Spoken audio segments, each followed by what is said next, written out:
아슈레. 오늘 우리는 무릎 꿇은 하나님의 사람이라고 하는 주제로 함께 은혜를 나누기를 원합니다. 우리는 이번 특별 새벽 기도회를 통해서 하나님과 동행하는 삶, 기도의 본질과 실제라고 하는 큰 주제를 따라가며 말씀을 함께 묵상하고 있습니다.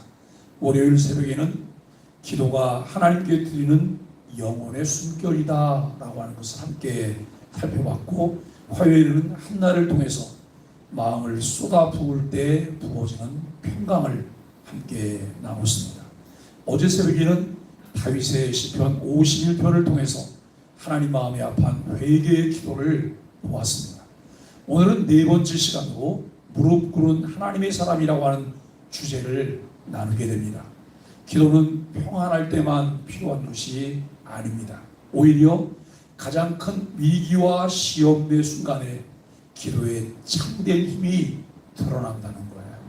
여러분, 너무 기가 막힐 만한 그런 일을 만났을 때 그냥 자동적으로 무릎이 꿇어지고 그리고 여러분 기도가 자동적으로 나오죠? 아니에요. 평상시 기도의 습관이 안 된 사람들은요, 기가 막힌 일을 만나면 원망, 불평, 한탄만 해요. 어찌할 바를 알지 못하고 안절부절하지 못하는 것이 우리 인생이에요. 그런데 평상시 꾸준히 기도의 삶을 사는 사람은 위기의 순간을 만났을 때 하나님 앞에 특단의 조치를 취하며 기도하게 되는 거죠. 더 하나님 앞에 가까이 나가게 된다는 것입니다. 다니엘이 그랬고 초대교회가 그랬습니다. 그리고 우리 주님 예수님도 그러셨습니다. 위기 앞에서 누구 앞에 우리가 무릎을 꿇을 것인가? 이것이 바로 신앙의 방향을 드러내는 자리라고 하는 것입니다. 어떤 위기가 왔을 때 위기를 대처하려고 순간만 모면하기 위해서 이것이 옳은 것인지 그런 것인지도 생각하지 않고 이것이 하나님이 기뻐할 만한 일인지 아닌지도 생각 없이 그저 덥석덥석 눈앞에 펼쳐진 것을 붙들게 된다면 위기는 오히려 우리에게 참 화를 더 자초하게 만들 것이다 라고 하는 것을 생각하게 되어집니다. 오늘 첫 번째로 생각할 수 있는 것은 다니엘서 6장을 통해서 다니엘의 무릎입니다. 바사왕이 누구든지 왕 외에 다른 신에게 기도하면 사자굴에 던진다고 하는 금령을 내렸습니다. 그런데 다니엘은 이 사실을 알면서도 전에 하던 대로 예루살렘을 향해 창문을 열고 하루 3번 무릎을 꿇고 기도하는 일을 계속했습니다. 여러분, 그가 총리 대신이기 때문에 이것을 어기면 그 다음에 어떤 일이 있다고 하는 것을 알고 있었고, 이 금령을 내린 이유는 자기를 겨냥한 일이라고 하는 것도 알고 있습니다. 모함하는 사람들이 있기 때문에 여러분, 그들은 이 모습을 지켜볼 거라고 하는 것이죠. 그런데 전에 하던 그대로 그는 창문을 열고 예루살렘을 향해서 무릎을 꿇고 하루 3번 기도하는 일을 쉬지 않고 꾸준히 계속 하는 일을 진행하고 있습니다. 다니엘의 기도는 누구에게 보여주기 위한 전시용 기도가 아니었던 것이죠. 그는 이미 평생 동안 꾸준한 기도의 습관을 가지고 있었습니다. 평범한 일상에서도 기도하는 좋은 습관이 위기의 순간에도 기도하기를 쉬지 않게 한다고 하는 거예요. 우리가 다니엘서를 읽다 보면 다니엘서 1장에 다니엘과 그의 친구들은 이 유다가 망할 때 여러분 포로로 붙잡혀온 거예요. 포로로 붙잡혀왔고 특별히 그 중에 선발된 소년들은 왕의 진미를 먹으면서 일꾼으로 등용할 만한 그런 인재로 양육받을 수 있는 기회를 갖게 되었어요. 그 중에 하나 빼서는 안 되는 게 뭐냐면 왕을 통해 주어지는 진미를 먹는 거예요. 그런데 왕을 통해 먹게 되는 진미는 이미 다른 우상에게 바쳐진 제물들이라고 하는 것을 다니엘과 그의 친구들은 알고 있어요. 그때 다니엘과 그 친구들이 뜻을 정하죠. 우리는 다른 시대에 바쳐진 우상의 제물을 먹을 수 없습니다. 그러면서 제안을 해, 생명을 건 제안을 합니다.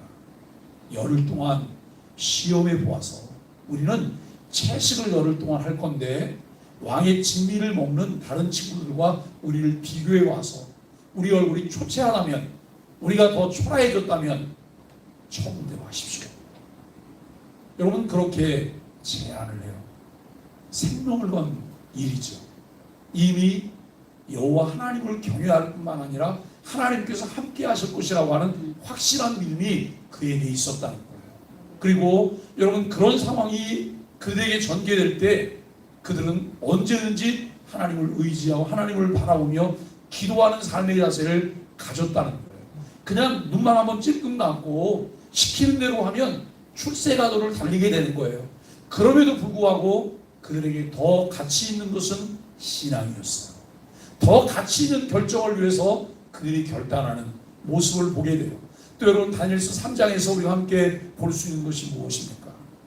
느부갓네살이 두랍 형제에다가 여러분 금신상을 세우죠. 금신상을 세우고 모든 것들이 이 신상 앞에 절하고 숭배하도록 했습니다. 그런데 다니엘의 세 친구인 사드락과 메삭과 아벳느고는 그 신상 앞에 절하지 않습니다. 이것을 바라봤던 다른 사람들이 왕에게 밀고를 하고 왕 앞에 붙잡혀가죠. 왕이 너희들이 진짜 그렇게 했냐? 이건 믿을 수 없는 일인데 너희들이 진짜 그렇게 했냐? 만일에 그랬다면 이제라도 좋으니까 돌이켜서 이 신상 앞에 절하라. 이렇게 이야기해요. 그때 여러분, 이 다니엘의 세 친구들이 뭐라고 합니까? 아닙니다. 안 할 겁니다. 극렬히 타는 푸른 속에 들어갈지라도 하나님께서 우리를 구하실 것입니다. 만일 그리 아니하실지라도 우리는 신성하게 절할 수 없습니다. 여러분, 다니엘이 기도의 사람이고 신앙의 사람이었을 뿐만 아니라 다니엘 두 분에 함께하던 사람들도 결단할 수 있는 신앙의 사람들이었다고 하는 것, 이것은 매우 중요한 거예요. 우리가 어떤 사람 언저리에서 어떤 사람과 함께 지낼 것이냐, 나와 함께 늘 소통하면서 무엇인가 나눌 수 있는 사람들은 어떤 사람들이냐라고 하는 것이죠. 서로가 의지하고 지탱해주고 함께해주고. 여러분, 교회를 건강하게 만드는 5개의 기둥 중에 하나가 성도의 교제예요. 빼놓을 수 없는 성도의 교제. 그냥 주거니 받거니 하는 그런 교제가 아니에요. 일반 교제가 아니고 성도의 교제예요. 거룩한 교제예요. 은혜를 나눌 수 있는 교제예요. 기도의 삼겹줄을 함께 붙잡을 수 있는 여러분 교제예요. 이 기도와 교제 속에서 여러분 다니엘은 이 평상시 생활 속에서도 꾸준히 기도하는 경건의 습관이 그에게 있었다라고 하는 것이죠. 위기가 닥쳐도 멈추지 않는 이유는 기도가 단순한 형식이 아니라 하나님과의 생명적인 관계였기 때문입니다. 제가 읽었던 책 중에 무릎으로 사는 그리스도인이라고 하는 책이 있습니다. 누가 이 책을 썼는지 알 수 없어서 글쓴이는 무명으로 표시가 돼요. 여러분, 이 책이 한국어로 번역돼서 출판이 됐는데 생명의 말씀사에서 출판했어요. 제가 어제 자료들을 한번 이렇게 살펴봤더니 그 자료에 어떤 내용이 나오냐면 출간 42주년을 맞이했다는 거예요. 한국어로 출간 42주년을 맞이했고 142세를 찍었어요. 그러니까 재판 찍은 게 아니고 142권이나 책을 거듭거듭 찍었다는 거예요. 48만 부가 팔렸대요. 깜짝 놀랐어요. 왜냐하면 무릎으로 사는 그리스도인이라고 하는 이 책에 우리 한국 그리스도인들이 관심이 많다는 거예요. 이 말은 기도하는 일에 관심이 많다는 것이고 또 기도로 사는 것에 대해서 관심이 많다고 하는 것을 생각하게 돼요. 우리가 여러분 신약성경을 보다 보면 야고보서를 만나지요. 야고보서를 기록한 사람은 예수님의 동생인 야고보예요. 그런데 이 야고보의 별명이 낙타무릎이었어요. 얼마나 많이 무릎 꿇으며 기도했는지 낙타무릎이었어요. 우리 한국교회도 초창기 때는 여러분 다 무릎 꿇고 예배했어요. 그 마룻바닥에 예배하면서 예배 시작한다면 의뢰에 무릎 꿇고 또 기도한다면 무릎 꿇고 했어요. 근데 언젠가부터 우리도 서양식 의자가 등장하기 시작했어요. 그래서 여러분 지금은 무릎 꿇고 기도하면 안 된다고 말해요. 왜요? 무릎 관절이 다 나간다는 거예요. 여러분 무릎 관절이 나갈 정도로 기도를 하시면 그 사람에게는 놀라운 일이 벌어지고 있을 거예요. 우리는 오늘 어떻게 그렇다고 해서 꼭 무릎을 꿇어야지만 기도가 되는 것 아니에요. 마음의 무릎을 꿇으셔야 되는 거죠. 그러나 여러분 무릎을 꿇는다고 하는 것은 내 자세의 태도를 말하는 것이기도 하다라고 하는 것을 생각합니다. 여러분 야고보가 기도의 사람이었어요. 야고보서가 5장의 짧은 장이지만 그 야고보서가 일목요연하게 여러분 믿음과 행함에 관해서 우리에게 잘 설명하고 있습니다. 그는 기도의 사람이었기 때문에 그저 입에 발린 말이 아니라 삶의 실제, 기도의 실제가 무엇인지를 말하고 있는 내용들을 보게 됩니다. 여러분 두 번째로 초대교회의 담대한 기도를 사도행전 4장에서 우리가 만나게 됩니다.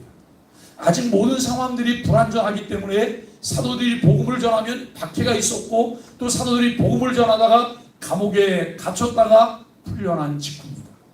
믿는 이들은 그런 상황에서도 흩어지지 않고 모였음을 알게 됩니다. 사실 여러분 그 상황들이 일어나는데 흩어지지 않고 모이는 것도 기적이에요. 그런데 사도행전 1장 8절에 보니까 오직 성령이 너희에게 임하시면 너희가 권능을 받고 예루살렘과 온 유대와 사마리아와 땅끝까지 이르러 내 증인이 되리라라고 하는 말씀을 하세요. 사도행전 1장 4절에 보니까 여러분 우리에게 뭐라고 말씀해요? 예루살렘을 떠나지 말고 내게 들은 바 아버지의 약속하신 것을 기다리라고 말합니다.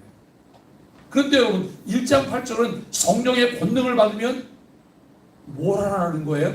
떠나라고 하는 거예요. 떠나는 거예요. 모여 기도하고 은혜 받으면 여러분 삶의 현장으로 나가야 되는 것이죠. 그런데 이들이 정말 박해 가운데 극심한 어려움이 있음에도 불구하고 어려움 가운데서 이들은 흩어지지 않고 모였어요. 모여야 할 때였던 거예요. 그런데 여러분 사도행전 6장 7장에서 스데반이 순교하는 어려운 일을 당하고 그 일과 더불어서 극심한 이제 환란이 예고되는 그런 장면을 보게 돼요. 그랬더니 여러분 예루살렘에 모였던 사람들이 사방으로 흩어지기 시작해요. 사방으로. 그리고 사도행전 8장, 9장, 10장 여러분 이 부분을 통해서 우리가 함께 만날 수 있는 것이 무엇일까요? 사방으로 흩어진 사람 중에 수리아 안디옥에 바나바가 정착을 하고 바울을 불러다가 바울과 함께 1년 동안 하나님 말씀을 잘 가르쳤더니 거기에서 별명을 얻게 돼요. 그리스도인이라고 하는 별명을 얻게 돼요. 우리는 오늘 하나님의 말씀을 보면서 하나님의 역사를 잘 볼 수 있어야 되고 하나님이 일하시는 방법들을 눈여겨보는 것이 필요해요. 여러분 모여야 할 때 모여하고 흩어져야 될 때 흩어져야 돼요. 그러나 모여야 할 때 모이지 않으면 하나님께서는 때로는 강제권을 발동하기도 하시죠.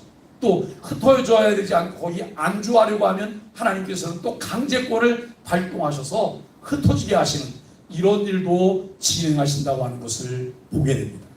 여러분 이들이 흩어지지 않고 모여서 이들이 했던 것이 무엇일까요? 한마음으로 전심으로 하나님께 기도했습니다. 그들의 기도는 놀라웠습니다. 주여 이제도 그들의 위협함을 굽어 보시옵고 종들로 하여금 담대히 말씀을 전하게 하여 주옵소서라고 기도해요. 그들은 고난을 없애달라고만 기도하지 않았어요. 물론 너무나 큰 환란이 있기 때문에 위협이 있기 때문에 박해가 있기 때문에 이 고난에 관한 기도도 분명히 했을 것입니다. 그러나 오히려 고난 속에서도 더 큰 담대함을 달라고 하나님 앞에 기도하는 장구의 모습을 우리가 볼 수 있다는 것이죠. 초대교회는 사명에 따라 그들이 순종하며 선택한 것에 어떠한 값을 치러야 하는지를 알고 있었기 때문에 그들의 기도는 선명하였습니다. 여러분 은혜 받기 전에는 늘 자기 중심이에요. 나를 위한 결정이에요. 나만을 위한 결정을 해요. 그런데 은혜 받고 나면 공동체를 위한 결정을 해요. 공동체와 함께하는 결정을 해요. 주님의 뜻이 무엇인가를 분별하면서 그 공동체와 주님의 뜻을 위해서 내가 치러야 될 값이 무엇인가를 생각하게 되는 거예요. 성숙해지는 것이죠. 자라가는 거예요. 끊임없이 자라고 성숙하고 결단하는 그들을 하나님이 사용하시고 그들을 통해서 하나님은 하나님의 역사를 이루신다고 하는 것을 알게 됩니다. 여러분, 그 결과 모인 곳이 진동하더니 우리가 성령이 충만하여 담대히 하나님 말씀을 전했다라고 기록하고 있습니다. 오늘 우리에게도 마찬가지입니다. 우리에게 주신 사명이 무엇일까요? 하나님의 나라를 살아내는 거예요. 하나님의 나라를 살아내는 거예요. 하나님의 나라를 보이는 거예요. 이 땅을 사는 동안 우리 안에 내주 계시고 우리를 통치하시는 하나님의 통치에 기쁜 마음으로 순복하고 순종하는 이 일들이 우리에게 필요해요. 그러면서 우리가 누리게 된 하나님과의 관계 속에서 누리게 된 하나님의 나라를 다른 사람들에게 보이셔야 돼요. 다른 사람들에게 간증하는 거예요. 이것이 여러분 복음 전함이다라고 하는 것을 우리는 생각하게 되어집니다. 기도는 외부 상황보다 먼저 우리의 심령을 변화시키는 능력을 가집니다. 하나님, 저 사람 때문에 못 살겠어요. 아주 꼴보기 싫어 죽겠어요. 저 사람 때문에 교회 가기 싫어요. 여러분 이렇게 기도해 보세요. 하나님은 얼마 지나지 않아서 상황을 바꿔놓으세요. 꼴보기 싫은 저 사람을 치워버리시죠? 아니에요. 내 마음을 바꾸세요. 내 마음, 저 사람이 있어도 괜찮도록 내 마음을 바꿔주시는 거예요. 그리고 여러분 내 마음이 바꿔지고 얼마 지나지 않으면 꼴보기 싫은 일만 하든 이게 그 전에 우리 아버지가 다 사람 얄밉 곱살스러운 짓만 하던 그 사람의 행위가 바뀌기 시작해요. 사랑스럽게 바뀌어지는 거. 그것은 상대가 바뀌어지는 것도 있지만 내 눈이 바뀌어졌어요. 내 마음이 바뀌어졌어요. 그것이 하나님의 역사인 것을 깨달아 알게 됩니다. 사명에 따른 불편함과 고통을 잘 견뎌낼 수 있는 인내와 평안, 담대함을 주시도록 이들이 기도했어요. 여러분 어떠세요? 그냥 교회만 그냥 갔다 하는 것으로 여러분 우리 역할을 다 한다고 생각하시나요? 우리는 어디에 소속되어 있든지 내게 주어진 역할이 있어요. 책임이 있어요. 사명이 있어요. 그런데 그 사명을 감당하기 위해서 때때로 우리에게 찾아오는 불편함도 있는데 고통도 있는데 이것을 잘 견뎌내는 것이 필요해요. 견뎌내고 여러분 인내와 평안함을 누리면서 뿐만 아니라 담대히 그 일들을 저질러서 할 수 있는 은혜를 주시도록 기도하는 일이 필요합니다. 그럼 특세를 하다 보면 목요일쯤 되면 좀 많이 피곤합니다. 그래서 목요일쯤 되면 슬럼프에 빠져서 집에서 잠자면서 새벽기도 하시는 분도 계시고요. 그런데 반대로 목요일 날쯤 되면 이 시작된 그 특세의 말씀이 좀 깊이 무르익는 날이기도 해요. 우리가 여러분 하나님의 은혜를 더 취할 수 있게 되기를 바라고 말씀을 통해 우리에게 주시는 하나님의 은혜로 더 새로워지게 되기를 간절히 바랍니다. 그리고 세 번째는 무릎 꿇는 기도의 역사를 성경 속에서 한번 찾아보려고 합니다. 첫째는 예수님의 새벽 기도예요. 그때는 공적으로 보이는 새벽 기도가 없었죠.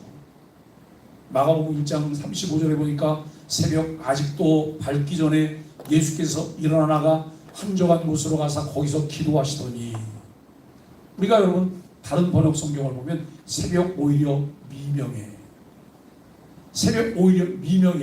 예수께서 한적한 곳에 나가셨다라고 말합니다. 뭘 하기 위해서요? 기도하기 위해서. 예수님은 하루 종일 사역하시면 저녁엔 녹초가 되셨을 거예요. 너무 피곤했어요. 녹초가 돼서 어디든지 머리만 두면 그냥 주무셨을 거예요. 여러분 그런데 예수님은 늘 새벽을 깨우셨어요. 누가 새벽 기도하라고 말하는 건 아니에요. 그리고 함께 모이는 것도 아니에요. 그런데 예수님이 그 기도의 시간들을 정하시고 새벽 미명이면 여러분 일찌감치 그 일을 시작합니다. 이 모습들을 우리는 볼 수 있습니다. 예수님조차도 사역의 가장 큰 능력을 준비할 때 새벽에 홀로 기도하는 습관을 가지셨다라고 하는 것을 알게 됩니다. 아무 곳에도 방해받지 않을 시간과 장소에서 홀로 조용히 기도하시던 주님의 모습을 닮아갈 수 있게 되기를 바랍니다. 여러분, 아침이면 소망의 아침 묵상을 하시라고 이 유튜브를 통해 내보내잖아요. 아무 때나 하셔도 상관이 없어요. 아무 때나. 아이고, 아침에 어떠면 저녁에 하지. 그런데 여러분, 참 마음가짐이 이상하죠. 새벽 첫 시간에 그 부분을 내가 취하잖아요. 그러면 늘 고정적으로 그 일을 해가요. 어떤 날이라도 우리는 그 시간은 내 시간일 수 있는 거예요. 내가 조금만 부지런 떨고 일어나면 그 시간은 확보가 돼요. 근데 저도 오전 안에 모든 걸 다 맞춰놓지 않으면 오후 시간은 제 시간이 아니에요.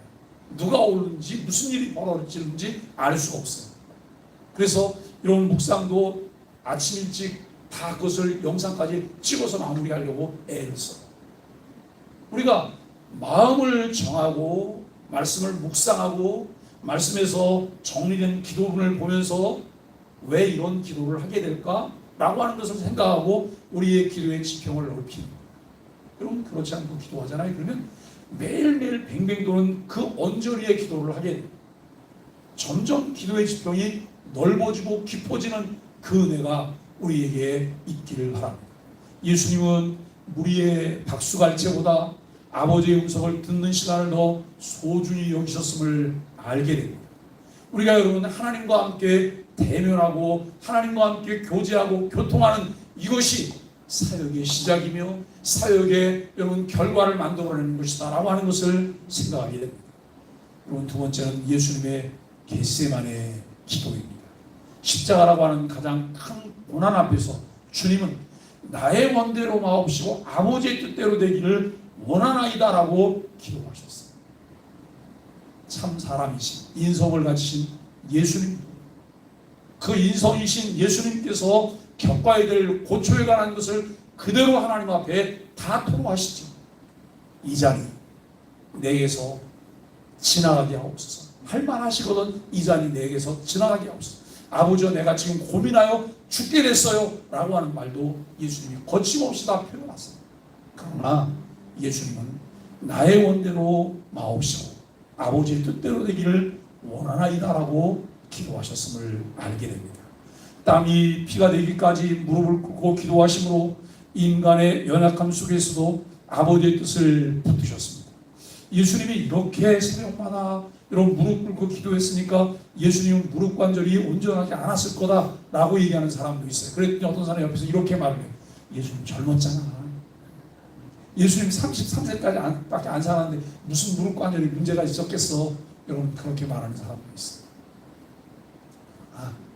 예수님은 필요할 때 무릎 꿇는 하나님의 사람이었음을 우리가 분명히 알게 됩니다. 여러분, 열왕기하 19장에 보면 히스기야라고 하는 인물이 나와요. 아수르의 대군이 예루살렘을 포위했을 때 난감한 그런 상황이죠. 히스기야 왕은 편지를 들고 성전에 올라가 하나님 앞에 펴놓고 기도합니다. 그는 군사의 규모가 아니라 하나님께 무릎 꿇음으로 구원의 길을 얻었습니다. 여러분, 이 히스기야는 자기 생명이 이제 끝날 것이다, 더 이상 죽고 살지 못하리라고 하는 여러분 최종 사형 선고를 받았을 때 그가 했던 것이 무엇일까요? 얼굴을 벽으로 향하고 무릎 꿇고 하나님 앞에 기도합니다. 하나님, 내 생명을 연장해 주세요. 내 생명을 하나님 연장해 주세요. 문제가 생겼을 때, 장애물을 만났을 때 그는 다른 사람과 여러분 쓸데없이 이야기하지 않았습니다. 하나님께 그 사실을 알리고 이야기하고 하나님과 함께 승부를 건 정면 승부를 하는 이 모습을 우리는 보게 됩니다. 하나님은 아수르의 군대를 하룻밤 사이에 물리쳐서 도무지 이길 수 없는, 그야말로 어떻게 해볼 수 없는 그런 상황인데 밤새도록 이 아수르군이 여러분 착각하고 자기들 속에서 자기들끼리 지지고 먹다가 여러분이 다 사라졌습니다. 이처럼 성경 전체에서 위기의 순간마다 하나님의 사람들은 무릎을 꿇는 기도로 하나님의 역사를 경험했음을 알게 됩니다. 이제는 누구 차례인가요? 내 차례. 우리 차례, 우리들의 일이에요. 우리가 이제 모태신앙을 가졌거나 그 어머님들이 기도 생활을 열심히 했던 자녀들은 그런 기억이 있어요. 우리 어머님 기도하시는 거. 저희 어머니도 지금 이제 90이지만 그럼 지금도 백 하나 메고 중보기도 하러 간다고 교회 가세요. 또 여러분 새벽에 걸어서 새벽까지 교회까지 가셔서 기도하시고 돌아오세요. 네? 그리고 가끔 통화해 보면 요즘 무릎이 아파서 침 맞으러 다니신다고 말도 해요. 여러분 그러면서도 늘 기도하셨어요. 그 부분을 생각하면서 제가 늘 뭐라고 말했냐면 행복한 사람입니다. 저를 아는 제 동료 목사님들이 뭐라고 얘기를 하냐면 그런 목사님은 평생 기도하시는 어머니가 계시지 않냐라고 하는 얘기예요. 이게 보통 큰 재산이 아니에요. 근데 여러분 그 은혜를 입은 사람들에게는 책임이 따른다는 거예요. 무슨 책임이요? 바톤 터치를 해야 되잖아요. 네? 어머니 기도하셨으니까 그건 어머니는 100m로 끝난 거고 아니에요. 800개주예요. 1600개주를 뛰고 있는 거예요. 그 다음 주자가 우리들이에요. 여러분 우리가 자녀를 위해서 손주를 위해서 기도해야 되잖아요. 이런 기도의 사람들이 많아질 때 교회는 힘을 얻게 되는 거예요. 이게 저절로 되지 않아요. 기도의 사람들이 자꾸 함께 모여야 되는 거예요. 예? 우리 소망의 교회는 여러분 온돌이 되어 있는 방들 다 있잖아요. 추운 겨울이 되면 그분들이 여러분 그 방에서 기도하시는 분들이 계셔야 되잖아요. 연세가 많아지시고 이제 홀로 되셨어요. 밤중에 잠도 잘 안 해서 뭐 밤중에 하늘도 안 보니 별하나 별들 생겨서 여러분 밤을 새울 것도 아니고 혼자서 저 생각하면서 여러분 시간 보낼 것도 아니고 몇몇 분이 함께 모이셔서 기도하시다가 주무시기도 하시고 이야기도 나누시고 그러실 수 있으면 얼마나 좋겠어요. 이런 은혜가 우리 교회에 있게 되기를 바랍니다.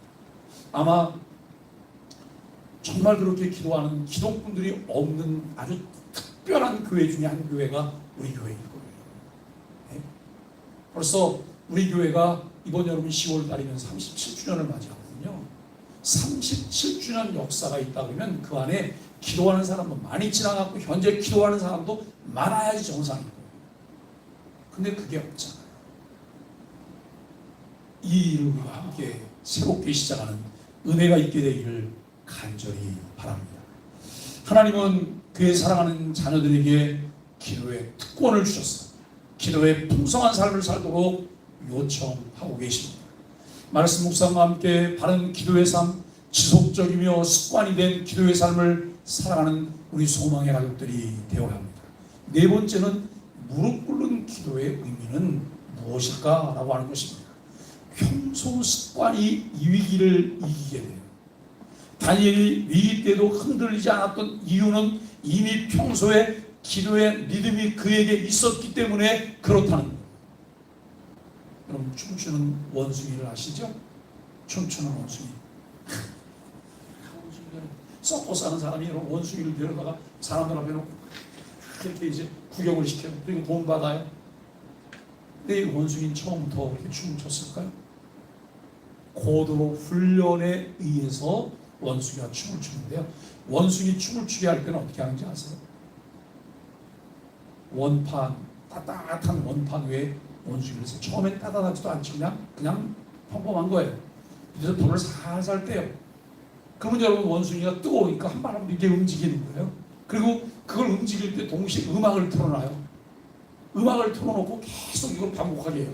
그럼 어느 날 여러분 밑에는 따뜻하지 않아도 음악만 나오면 원숭이는 뜨거운 줄 알고 여러분 이걸 하게 되는 거예요. 이게 훈련이에요. 우리는 평상시 기도하는 훈련이 필요하지 않아요?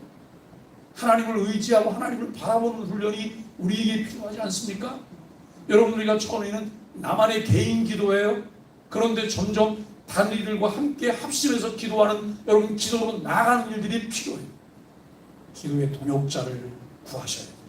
기도의 동지가 필요해요. 저도 소망의 교회를 목회하면서 하나님 부흥무 구석구석마다 전문적인 역할을 할 수 있는 동역자들이 필요함을 하나님 앞에 구절구절 열심히 기도하고 있어요. 우리도 기도의 동역자가 나와 함께 할 수 있는 동역자가 세워지도록 하나님께 기도하셔야 합니다. 우리 주님께서도 매일 새벽 미명에 기도하신 습관이 있었습니다. 기도는 갑작스러운 위기 앞에서 급히 꺼내는 비상수단이 아니라 매일의 삶 속에서 뿌리 내려야 될 영적 습관인 것입니다. 무릎 꿇음은 주권에 대한 고백입니다. 다니엘은 왕의 법보다 하나님의 법이 더 높음을 보여주었습니다. 히스기야는 강대국의 힘보다 하나님의 능력을 의지했습니다. 기도는 곧 누구를 주인으로 모시고 사는가를 드러내는 거룩한 행동입니다. 기도는 성령의 담대함을 불러옵니다. 초대교회는 박해 속에서도 두려움을 없애달라고 기도하지 않았습니다. 오히려 말씀을 전할 용기를 구했고 성령께서 충만히 그들 가운데 임하셨습니다. 하나님 앞에 무릎 꿇을 때 환경은 그대로여도 우리의 심령은, 우리의 영혼은 달라진다는 것이죠. 우리 삶에 세워야 될 기도의 실제가 무엇일까? 첫째는 기도를 삶의 습관으로 세우십시오. 예수님처럼 새벽을 깨운 기도의 습관을 세우십시오. 특별 새벽 기도는 단지 일주일의 행사가 아니라 평생의 기도 습관을 세우는 출발점이 되어야 합니다. 위기 앞에서 더 무릎을 꿇으십시오. 삶의 압박과 두려움이 몰려올 때 도망가거나 타협하는 대신 다니엘처럼 무릎을 꿇으십시오. 평상시 일상적으로 기도의 습관 훈련이 된 사람이 문제가 생겼을 때 기도에 더 집중할 수 있습니다. 여러분, 세 번째는 담대한 믿음을 구하십시오. 초대교회처럼 고난이 없어지기를 구하기 전에 그 고난을 이길 믿음과 담대함을 하나님께 구하십시오. 구할 때 성령께서 우리의 필요를 채우실 뿐만 아니라 우리를 선한 길, 가장 좋은 것으로 인도하실 것입니다. 우리는 무릎 꿇는 사람을 통해서 하나님이 일하심을 보게 됩니다. 하나님은 언제나 무릎 꿇는 사람들을 통해 일하십니다. 다니엘 한 사람의 무릎이 바벨론에서 하나님의 영광을 드러냈습니다.